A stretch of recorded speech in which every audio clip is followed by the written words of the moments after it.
Thanks, Mr. Chairman. This is the committee's first business meeting since President Trump fired Attorney General Bondi.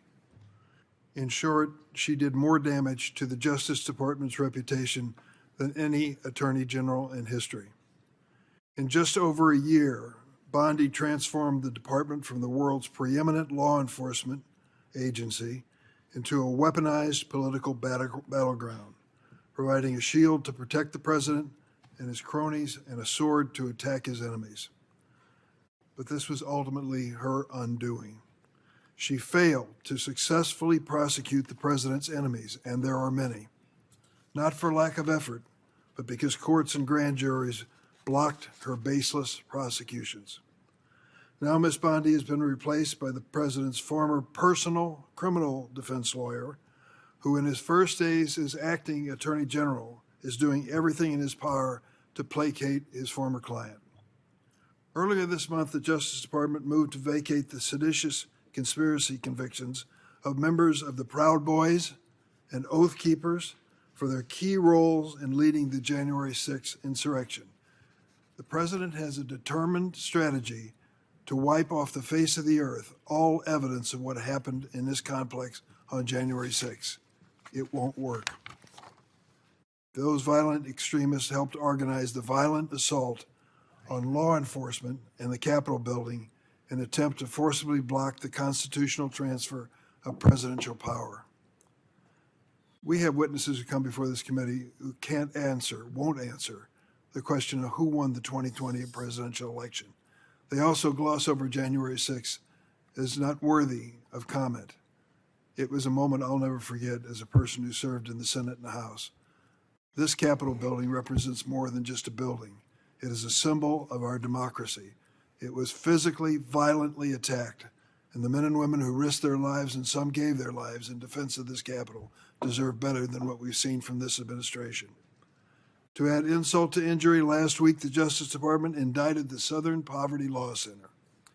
This civil rights organization has worked tirelessly to expose violent extremists like the Proud Boys and the Oath Keepers, the same people Todd Blanche wants to give a clean slate. The Justice Department is trying to turn back the clock to the infamous days of J. Edgar Hoover targeting civil rights leaders like Dr. Martin Luther King. They brought this paper-thin indictment for one reason. The Southern Poverty Law Center has held accountable MAGA extremists who are allies of this White House.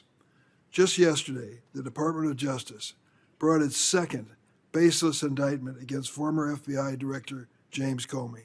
Now, I'm not a personal fan of Mr. Comey for a variety of reasons, but I will tell you this prosecution, personally ordered by the president, who despises Comey for overseeing the investigation of Russia's interference in the 2016 election, this indictment is laughable.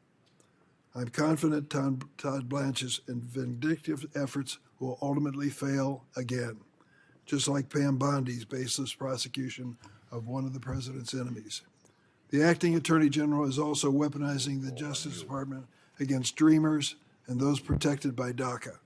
These are young immigrants who were brought to the United States as children. Dreamers have grown up here, pledge allegiance to the same flag as all other American children.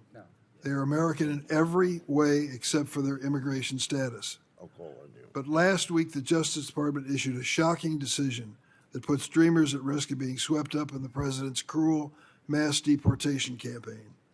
In 2012, at the request of myself and our former colleague, Republican Senator Dick Lugar, President Obama established the Deferred Action for Childhood Arrivals program known as DACA.